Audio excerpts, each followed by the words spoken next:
ya es el examen final teórico.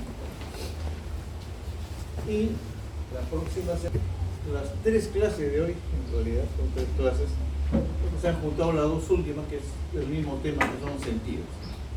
Sistema límbico, vamos a hablar con el sistema límbico. ¿Qué cosa es el sistema límbico, o a qué llamamos nosotros el sistema límbico? Es el sustrato anatómico de las emociones, es decir, es aquella parte del sistema nervioso que tiene que ver con las emociones, ¿no? Los cambios de ánimo, ¿no? La actitud de la persona, ¿no? Y su relación con el entorno. Esa es la función de este sistema límbico.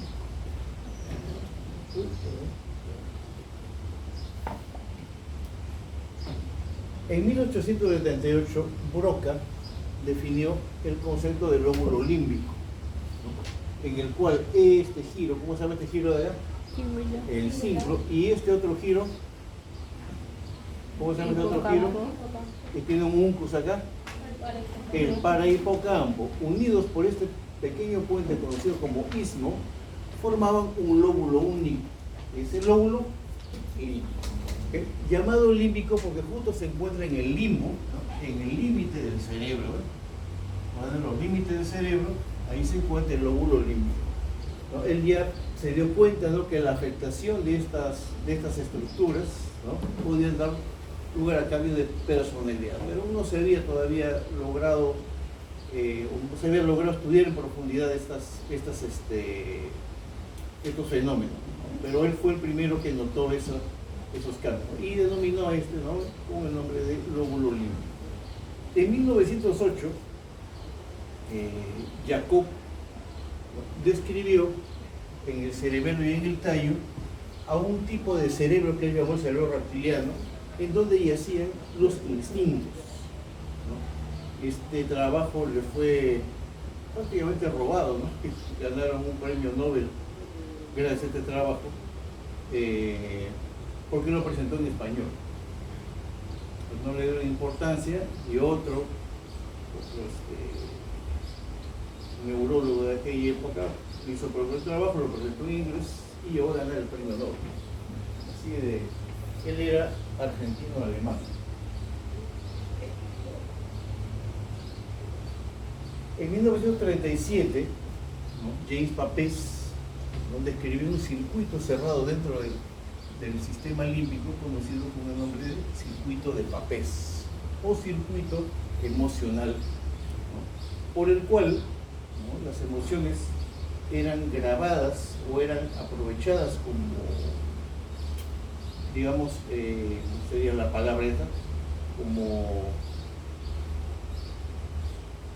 se me ha ido la palabrita esta, que está muy afectado el hipocampo, ¿no? Han aprovechado como ejemplos, ¿no?, para ser grabados en el cerebro y utilizados posteriormente. Esa información, ¿no?, como información que se utilizaba para ser grabada en el cerebro y luego ser utilizada posteriormente en otros eventos también de tipo emocional. Entonces él lo que formulaba era de que este circuito, ¿no?, hacía que las emociones se grabaran en la corteza cerebral. Se discute mucho eso, no se dice que son simplemente vivencias que tiene el ser humano, pero que no están grabadas, ¿no? Pero hay cosas que sí, por ejemplo, personas que sufren un trauma, por ejemplo, un trauma severo, una persona que ha sufrido un accidente de tráfico, un accidente de aviación, por ejemplo, ¿no?, guarda esa memoria prácticamente, ¿no?, toda su vida. Muchos de ellos inclusive ya no quieren subir ni a carro, no quieren subir al avión. Entonces queda marcado de por vida, y eso se supone que queda en la corteza cerebral, aunque muchos discrepan de ello. Y en 1952, Magherini describió a todas estas partes, ¿no?, como sistema límbico. Él acuñó el término de sistema límbico, ¿no?, agregándole al lóbulo límbico otros elementos nerviosos más. Entonces él creó el sistema, ¿no?, el sistema límbico tal como lo conocemos ahora. Y 10 años antes de morir, en 1990, describió lo que él llamó el cerebro triuno, aprovechando el trabajo de Jacob, que había descubierto el cerebro reptil. Él agregó otro que se encontraba en el limbo del cerebro, precisamente lo que es el sistema límbico, y lo llamo cerebro mamífero. Y más adelante, ¿no?, completo esto con la corteza cerebral como el cerebro humano. El cerebro reptil, que es el cerebro instintivo, el cerebro mamífero, que es el cerebro emocional, y el cerebro humano, que es el cerebro racional, en donde la racionalidad debe, ¿no?, primar sobre las emociones y las emociones sobre los instintos. Esto es lo que le da al ser humano la capacidad de ser humano en realidad. Hay personas, por ejemplo, que sus emociones o sus instintos sobrepasan, ¿no?, las barreras que impone el raciocinio y pueden cometer actos, digamos, que pueden ir en contra de otras personas, inclusive de su propia vida. El suicidio es uno de ellos, por ejemplo. Dicen que hay que ser muy valiente para suicidarse, pero otros dicen que es la forma más cobarde de escapar de los problemas. Pero hay que tener bastante valentía para lanzarse de un edificio, ¿no?, 10, 15 pisos y morir en ese intento. Entonces, en ese caso, por ejemplo, la racionalidad está completamente anulada, ¿no?, y las emociones priman sobre ello. De repente, algún negocio salió mal, se quedó en la bancarrota, o la abandonó la mujer, o al revés también, ¿no? Lo abandona el hombre, la mujer se suicida. ¿Qué más se suicida el hombre? Aunque parezca mentira, ¿no?, o alguna otra desgracia que haya sucedido. Entonces, normalmente la racionalidad prima en nosotros. Eso es lo que debe primar sobre nuestros instintos y nuestras emociones, no que dejarse dominar por las emociones.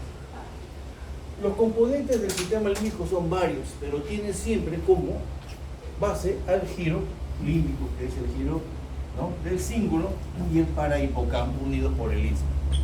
Otros elementos, como por ejemplo, ¿no?, el giro dentado, que está adyacente al giro hipocampal, presenta estos dientes y presente dentro de él un núcleo que es el núcleo dentado.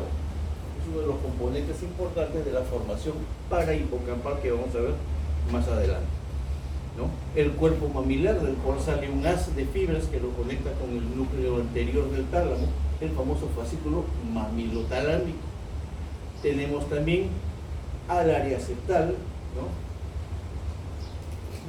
al núcleo accumbens, tenemos la corteza prefrontal y así varios elementos que participan en lo que es, ¿no?, ese sistema límbico. Para empezar vamos a ver el giro límbico.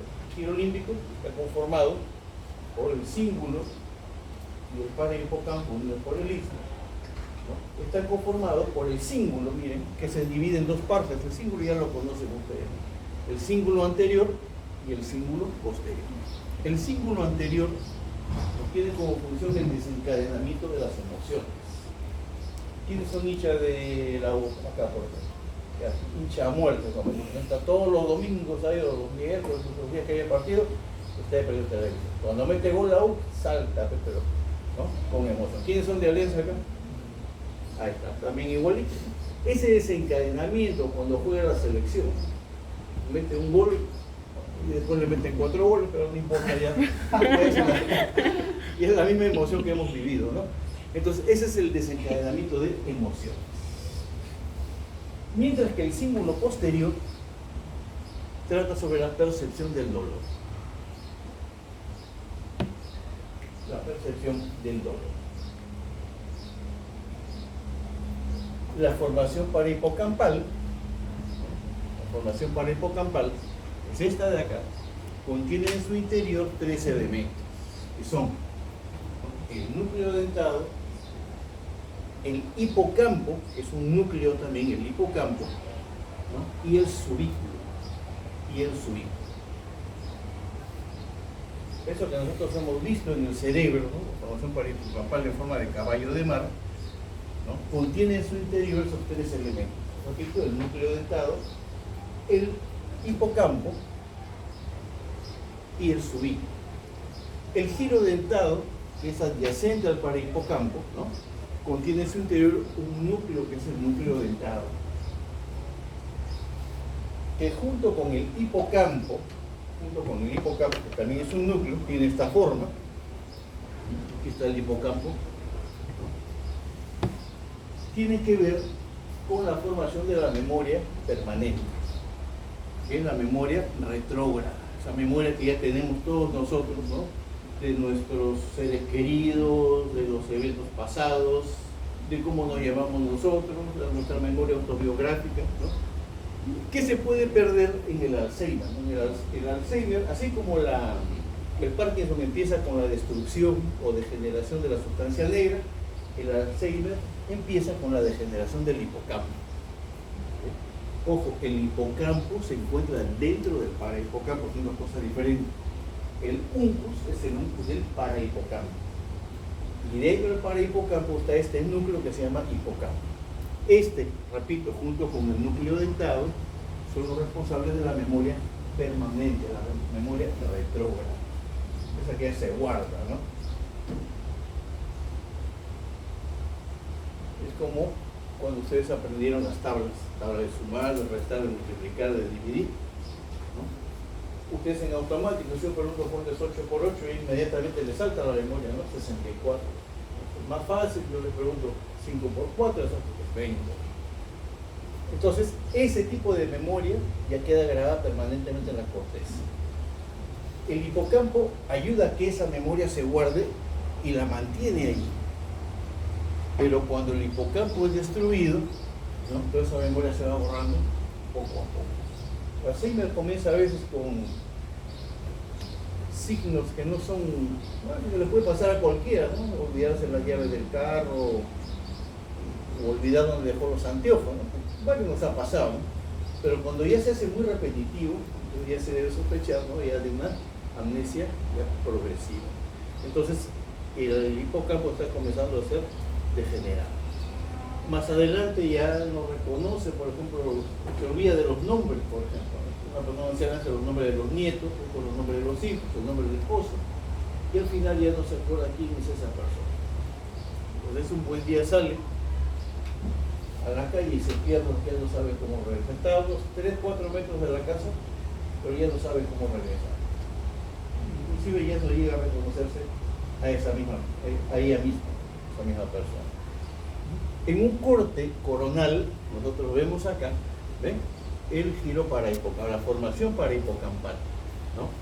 Compuesta por el núcleo dentado, que se encuentra dentro del giro dentado, y el hipocampo con sus cuatro partes, que se continúa mediante el subículo con el resto de la corteza cerebral.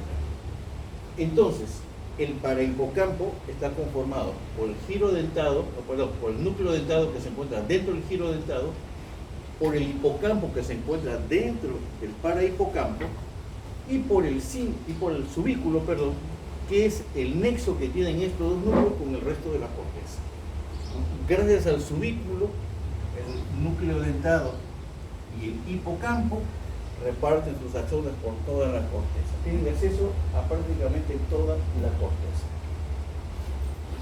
Por eso es que todo lo que hacemos nosotros, ya sea en el aspecto motriz, ¿no?, tiene implicaciones, ¿no?, emocionales. Otro elemento importante es el inducio gris. El inducio gris es una conexión que tiene el sistema límbico también con el resto de la corteza cerebral. Está conformado por dos láminas muy delgadas de sustancia gris, limitado por 3 cordones de sustancia blanca, conocidos con el nombre de estrías medulares. Estría medular medial y estrías medulares laterales. ¿Dónde se encuentra el inducio gris? En la cara superior del cuerpo calloso. Ahí encima del cuerpo calloso podemos encontrar al inducio gris.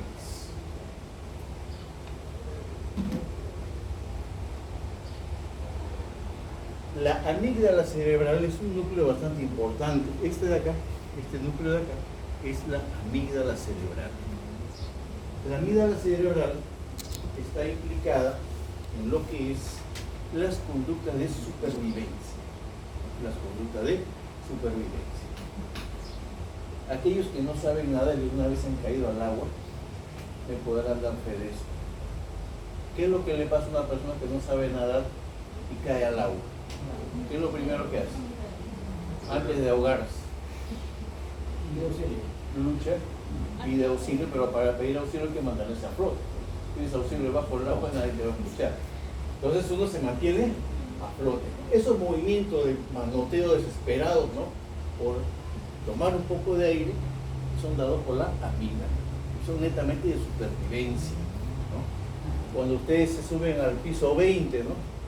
Y se acercan al borde ¿no? Para ver, ¿no? La calle que está ahí, ¿qué sienten ustedes en ese momento?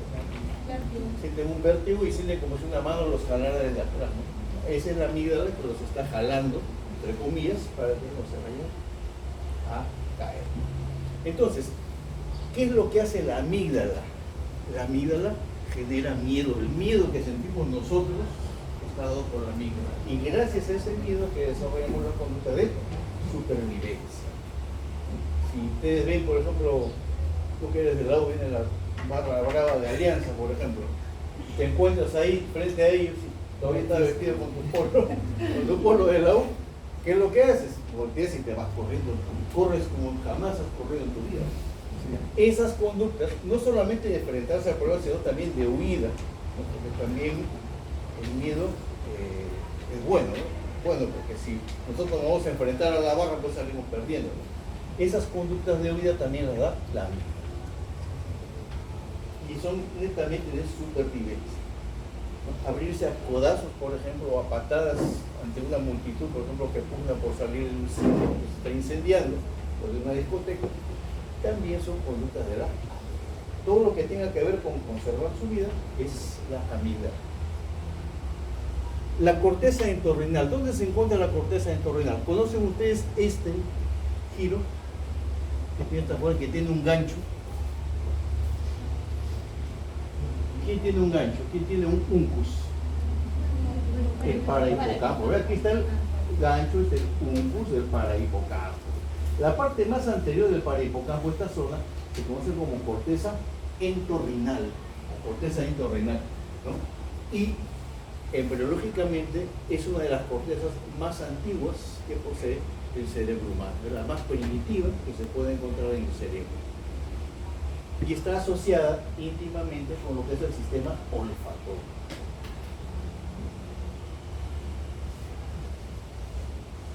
El olfato ha jugado papel importante en el desarrollo del hombre. Ahora, por ejemplo, hemos perdido mucho del olfato, ya no podemos captar lo que captábamos antes, pero es fácil ver, por ejemplo, en los animales, ¿no? Por ejemplo, cuando una perrita está en celo, ¿qué efecto causa en los machos? ¿Cómo se ponen los machos cuando huelen una perrita en celo? Pues a veces comienzan a aullar, quieren salir de la casa, raspan las puertas, se vuelven como locos. En el caso de los perros, o los gatos, ¿no? Cualquier otro mamífero, tiene funciones de, como les digo, de seguir, digamos, reproduciéndose y perpetuar la especie. Esa es la función que tiene el olfato en esos animales. Nosotros ya hemos perdido, nosotros ya no nos reproducimos por olfato, ¿no? Tenemos funciones más superiores y hemos perdido bastante ya, ¿no? El sentido del olfato, ¿no? Hasta los animales más pequeños, un ratón, un perro, un cachorrito más chusco tiene más olfato que nosotros. Nosotros ya no podemos captar feromonas, pero sí captamos los perfumes. Perfumes que se ponen las mujeres, los perfumes que se ponen los hombres. Es el reemplazo de las feromonas que antes soltaban. Por eso la mujer cuando sale con su perfume, el hombre se perfuma bien. ¿Por qué se perfuma el hombre? No es para que todos le digan que huele rico, sino que para atraer a las mujeres. Sino que las mujeres también se ponen su perfume, ¿no? Para impresionar a las demás personas, sobre todo al sexo masculino. Entonces, solamente ya podemos oler ese tipo, ¿no? Ya lo relacionamos con feromona, pero ya, ¿no? Es imposible que nosotros podamos oler las feromonas. La corteza prefrontal, la parte anterior del lóbulo frontal, ¿no? Presenta al área de la personalidad. La corteza prefrontal juega un papel importante en la personalidad, ¿no? De la gente. La voluntad, el juicio y el raciocinio se encuentran en esta corteza. De esta corteza depende cómo somos nosotros, ¿no? Nuestra personalidad, nuestra forma de ser se encuentra en la corteza prefrontal. Si ustedes anulan la corteza prefrontal o esta se lesiona, entonces van a haber cambios, ¿no? En el comportamiento de la persona. persona que puede perder el raciocinio, puede perder la voluntad inclusive, ¿no? Las lobotomías que se realizaban antes, ya los he explicado, ¿no? Se destruía el lóbulo frontal, la parte anterior del lóbulo frontal, y la persona quedaba completamente sin voluntad alguna. No tenía iniciativa para hacer algo tan simple como ir a comer, por ejemplo. Entonces se dejaba ahí morir de hambre. Eso es lo que hacían antes en los hospitales mentales, ¿no? Podemos decir los manicomios, ¿no?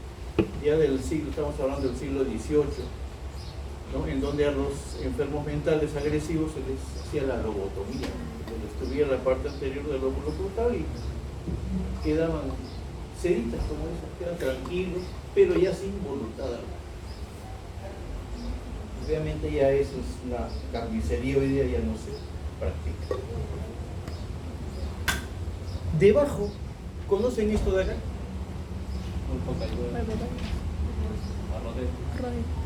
Cuerpo, rodilla, pico. Debajo de la rodilla y el pico hay un área, ¿no? Hay un área que se conoce con el nombre de área subcallosa. El área subcallosa.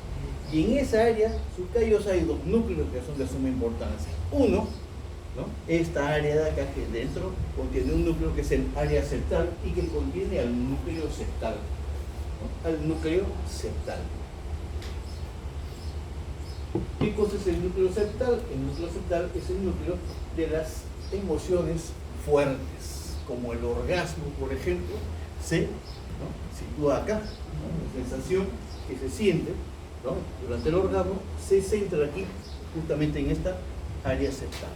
Y el núcleo septal es el responsable de esas respuestas.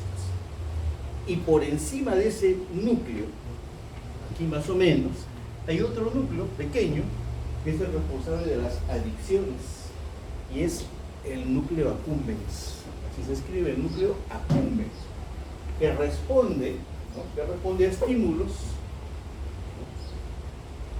que posteriormente dan placer al cuerpo. El núcleo accumbens reparte placer a todo el cuerpo, ¿no? ante la excitación de este núcleo. En ciertas personas, por ejemplo los alcohólicos, los drogadictos, ciertas sustancias como el alcohol o las drogas desencadenan oleadas de placer en el cuerpo. Los que fuman cigarros también igual, los ludópatas, los que ven pornografía todo el día, son adictos a la pornografía. No se habla mucho de ello, pero sí hay una adicción fuerte a la pornografía. Esas personas, ¿no? ante esos estímulos, el núcleo accumbens se agrega oleada de placer. Entonces la persona se siente bien fumando, ¿no? jugando, apostando, ¿no? Hay gente que apuesta, ustedes conocen, creo que hay gente que se ha quedado en la calle, apostado hasta su casa, ¿no? por ese placer que le da el apostar, ¿no? Se conoce como ludopatía, ¿no? y es bastante peligroso. Hay gente que ha apostado hasta sus hijos. Inclusive hoy día vi un video de una persona que estaba apostando los ahorros de su vida. Tenía los ahorros de su vida ahí. Todo rojo. Todo rojo. Y ganó. No es difícil imaginar lo que hará en los siguientes minutos. Tentado por su suerte, seguirá apostando hasta perderlo todo. Porque si tuvo suerte una vez, es posible que tenga suerte la próxima. Entonces, cuando se priva el núcleo accumbens de ese estímulo, entonces, ¿qué hace el núcleo accumbens? Ya no manda oleadas de placer, hace que la persona se sienta terrible. Es lo que pasa a los fumadores, por ejemplo, ¿no?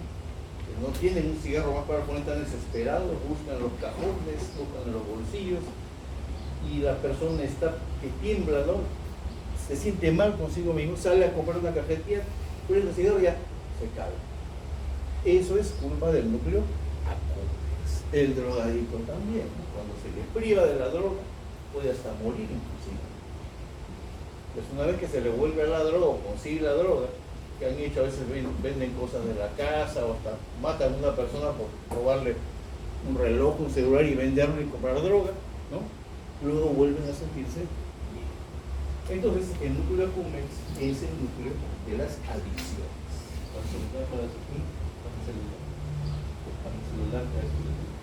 ¿Qué cosa? Adicción. También, bueno, hay gente que se ha muerto, están dando, ni siquiera ven la pista y se lo lleva el trailer. Eso es también adicción. Adicción también a estar a la computadora todo el día. También.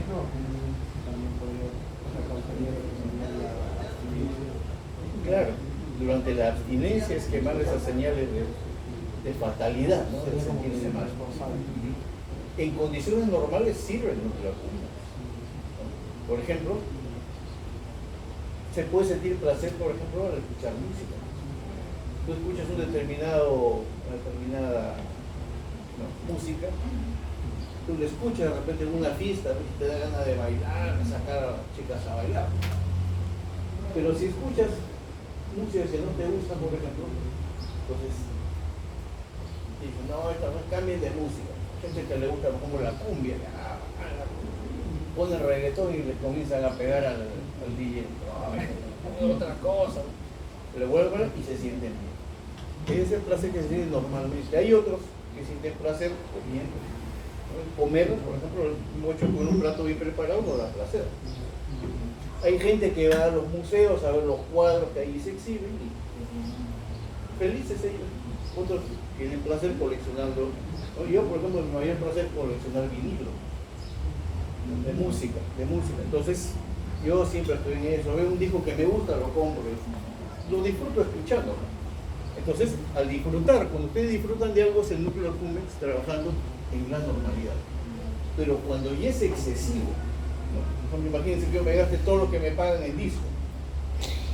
Entonces, eso ya no es normal, eso ya es patológico. Y no le voy a echar la culpa al núcleo accumbens, no la tengo yo. El fornix también es parte del sistema límbico. Contra lo que muchos pudieran creer, el fornix está conformado por dos columnas anteriores, dos columnas posteriores y un cuerpo. Es donde se unen las cuatro columnas. Miren, ve, hacia adelante está en relación con los cuerpos mamilares y hacia atrás está en relación con la fimbria. Las fimbrias. Este gran núcleo que van, que es la amígdala cerebral. El fornix no empieza acá, empieza acá. Empieza en las fimbrias, ¿no? Que es un elemento que está encima del parahipocampo. Cuando llega al nivel del borde inferior del rodete del cuerpo calloso, ya cambia de nombre, ya deja de ser fimbria y pasa a ser fornix. Columna posterior del fornix, la comisura, el cuerpo y las columnas anteriores que terminan en los tubérculos o cuerpos mamilares. ¿Okay? Entonces, el fornix empieza en las fimbrias y termina en los cuerpos mamilares. El tálamo también es parte del sistema límbico, pero no todo el tálamo. ¿Qué núcleos recuerdan? Pertenecen al sistema límbico, al sistema emocional. ¿Qué núcleos aquí son emocionales? No, de los lateral, el ventral lateral y el ventral anterior y el ventral lateral son motores y estos son sensitivos, ventral posterior lateral y posterior medial. Los dorsales tampoco, ya no les queda mucho ya. El núcleo anterior es límbico y también el límbico el dorso medial. Estos dos núcleos pertenecen o actúan junto al sistema límbico. Así como vimos la otra vez, ¿se acuerdan? De que el tálamo también era parte, ¿no?, de la vía motora, pero no todos sus núcleos eran motores. ¿Cuáles son motores acá? Ventral anterior, ventral lateral y el centro mediano. Estos pertenecen a la vía motora. Y el anterior y el dorso medial actúa con el sistema límbico. Del hipotálamo también está relacionado con el sistema límbico. ¿Se acuerdan ustedes de qué núcleo?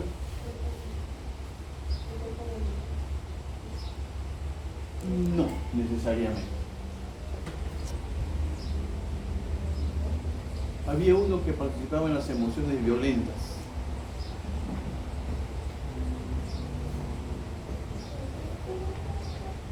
Este es el dorsal Este es el dorso medial y este es el ventromedial. El ventromedial participa en lo que son las emociones o conductas violentas, pero asociadas también a la supervivencia.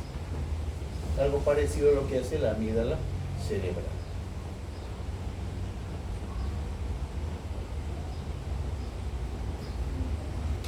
En lo que actúa el cuerpo mamilar, ¿okay?, es mandar un haz de fibras hacia el núcleo anterior del tálamo. Este es el tálamo, el núcleo anterior. Este fascículo se llama mamilo talámico. ¿Han escuchado el fascículo mamilo talámico?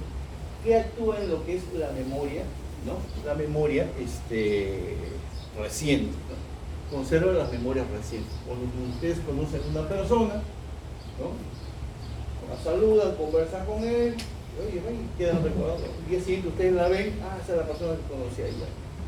Pero si se destruye el fascículo mamilotalámico, ustedes conocen a esa persona y apenas se vaya la olvidan. No es por falta de interés, sino porque ya no retienen esa memoria. Entonces viene la persona de nuevo y es como si la conocieran nuevamente. Y pueden estar presentándose 20 veces y las 20 veces la van a olvidar. O si se le enseña algo que hacen que recuerde, por ejemplo, un número, no lo va a recordar. Ni siquiera va a acordarse de que ustedes le han dicho que recuerde ese número. Por último, el circuito de Papez es un circuito cerrado. Es un circuito cerrado que tiene la función de, podríamos, de manejar las emociones y grabar todas las experiencias en la corteza cerebral. La corteza cerebral. Momentos, por ejemplo, que ustedes recuerden o que sean impactantes cuando hay un temblor, por ejemplo. Cuando hay un temblor, ese temblor que hubo, por ejemplo, ustedes lo reconocen cuando se mueve el piso y comienzan a moverse las cosas, ustedes ya han vivido esa emoción. Entonces ya saben y están reconociendo que ese es un temblor. No saben si va a ser terremoto, va a ser un apocalipsis o simplemente se queda ahí. Pero temblores los de mi tiempo. Yo viví el del 70, yo pensé que se acababa el mundo ahí, de verdad. Fue bien fuerte. Ese fue donde murieron cerca de 70.000 personas ahí en Huaraz. El terremoto que tuvo base ahí en Huaraz, ¿no?, hizo que uno de los del motel Huascarán se desprendió un tremendo bloque de hielo. Se salió ese bloque de hielo, bajó por la montaña y comenzó a dar vuelta y formó un alud que tapó todo, 2 o 3 pueblos tapó, con la gente dentro de su casa, la gente de las iglesias. Solo se salvaron algunos que corrieron hacia una colina, pero una colina se salvaron, pero el resto desapareció del mapa varios pueblos. Yungay fue uno de los más afectados, por ejemplo. Ranrairta desapareció del mapa. Inclusive corrían los rumores que se escuchaban voces debajo del suelo. Hay gente que había quedado atrapada, ¿no? Pero sería cierto, no sería cierto, pero la cosa que sí fue bien fuerte. Que yo me acuerdo, yo tenía 9 años y me salí corriendo a la calle. Cuando abrí la puerta no se veía nada afuera, porque se había levantado todo el polvo de la calle y se veía así, pero no se veía la sombra de las personas que pasaban corriendo, ¿no? Quedé, pero... Y esas cosas, por ejemplo, no te las sacan ni el mejor psiquiatra del mundo. Porque siempre que recuerdo eso ¿no? Y obviamente cada vez que hay un temblor, uno piensa en eso, ¿no?, que el temblor no sea tan fuerte. Y ese es uno de mis mayores miedos, ¿no?, que el temblor no se quede ahí, sino se haga más fuerte. Entonces uno dice, ¿qué cosa voy a hacer ahora? Por lo simple, alejarse de las ventanas o colocarse debajo del dintel de una puerta, ¿no?, el marco de una puerta, que según dicen es lo que más resiste. Nunca pasé por esa, y espero pasar por esa vicisitud, pero bueno, hay que estar preparados para todo. Entonces, este circuito de Papez, ¿no?, procesa todas las emociones, ¿no?, y las guarda en la corteza cerebral, algunas de ellas con una utilidad de ser reconocidas más tarde. Ejemplo, si unimos acá el olfato, nosotros, ¿no?, el olfato, vamos a ver que al oler un olor determinado, por ejemplo un perfume X, el caballero acá tiene su enamorada, y su enamorado es un perfume que siempre recuerda, ¿no? Entonces cada vez que huele ese perfume, ¿no?, en otro lado, por ejemplo, a un mercado, un bar libre, por ejemplo, le dan un gol, inmediatamente huele ese perfume y lo reconoce, ¿qué va a sentir él? Aquí, ¿y a quién va a recordar? A su enamorada, correcto. Pero si el caballero terminó de malas maneras con la enamorada, cada vez que huele ese perfume, ¿cómo se va a sentir? Molesto, enojado. Entonces, dependiendo de del contexto, ¿no?, del que suceda, entonces vamos a grabar esas emociones de manera positiva o negativa dentro de nuestra corteza cerebral. Imaginemos que olemos ese perfume. Ese perfume primero es captado por el bulbo olfatorio, la cintilla olfatoria, y hay una desviación de la cintilla olfatoria que se llama la estría olfatoria lateral, que va directamente al giro parahipocampal, a la parte anterior, es decir, a la corteza entorrinal. Estoy dando el ejemplo de lo que es la olfacción. Luego, mediante dos vías, la vía alvear y la vía perforante, llega al subículo. ¿Qué función tiene el subículo? Conectar a quién, a qué núcleos, hipocampo y núcleo dentado con el resto de la corteza. Y eso es lo que es el subículo, ¿no? Cuando llega al subículo lo va a repartir al resto de la corteza. Es el puente entre lo que es, ¿no?, la formación parahipocampal con el resto de la corteza. Este subículo, ¿no?, utilizando el fornix, ¿no?, acá está la fimbria, ¿no?, hasta acá es la fimbria y después viene el fornix, ¿no?, lleva esas sensaciones acá al cuerpo mamilar. Del núcleo lateral del cuerpo mamilar sale un tracto que se llama el tracto mamilotalámico o fascículo mamilotalámico, que va al núcleo anterior del tálamo. Entonces guardamos ese olor, ya comenzamos a guardar, y lo vamos a recordar inclusive más adelante. Y atravesando la cápsula interna llega el giro del cíngulo, el giro cingulado. Este giro cingulado, mediante su haz del cíngulo, lleva esa experiencia de vuelta al giro parahipocampal, que lo envía a la corteza y que vuelve varias veces a dar vuelta ahí hasta que sea correctamente grabado. Eso, ¿no?, mediante el giro cingulado. ¿Quién lo graba? El giro cingulado. El giro cingulado de fibras que van hacia la corteza y que guardan esas experiencias. Y así puede estar áreas dándole vuelta. Ese circuito asegura que cuando nosotros olemos algo, o vemos algo, o escuchamos algo, ¿no?, el giro cingulado pueda jalar de la corteza todos esos recuerdos para compararlos, ¿no?, con otros. Entonces ahí es donde vamos a sentir nosotros o alegría, o tristeza, o cólera, o decepción. Está involucrada en la memoria implícita. La memoria, no, hay dos memorias, la memoria explícita y la memoria no explícita. La memoria explícita es aquella que tú puedes explicar, como por ejemplo, ¿dónde estuviste el día de ayer? Yo estuve el día de ayer, estuve haciendo esto, estuve haciendo el otro. Esa es la memoria explícita. Pero hay otra memoria que es no explícita, porque tú no la puedes explicar. Por ejemplo, manejar en bicicleta, ¿no? Si te dicen, ¿por qué estás pedaleando? ¿No? ¿Por qué estás pedaleando? Pedaleaste de repente, te regalaron una bicicleta cuando tenías 5 años, 6 años, aprendiste a manejar y no manejaste hasta los 20 años. No te olvidas, uno no se olvida. Y uno lo vuelve a manejar y dice, pero ¿cómo estás manejando hace 20 años? No podría explicar. Pero ya hay una memoria implícita para todos los músculos del cuerpo para que mantengas el equilibrio y vayas allá. Y si manejar carro también. Ahora, es diferente si nosotros agarramos recién esa bicicleta después de 20 años. Al principio, ¿no?, vamos a tener poco de zozobra, pero ya no vamos a tener al papá empujando la bicicleta. Ya nosotros mismos, lo mismo para manejar. Esas memorias son parte del sistema límbico. La memoria explícita es más inconsciente que la del circuito corteza. Exacto, porque tú sí la puedes explicar, la explícita la puedes explicar. Eso sí puedes explicarlo, pero la no explícita es imposible de explicar. Por ejemplo, ¿cómo estás tocando la guitarra? ¿Cómo explicas cómo estás tocando la guitarra? Un complejo mecanismo de recuerdos, ¿no?, y de, ¿no?, movimientos musculares que tú no puedes explicar. O sea, tiene su explicación, pero la persona en sí no la podría explicar por sí sola. Ese es entonces el famoso circuito de Papez.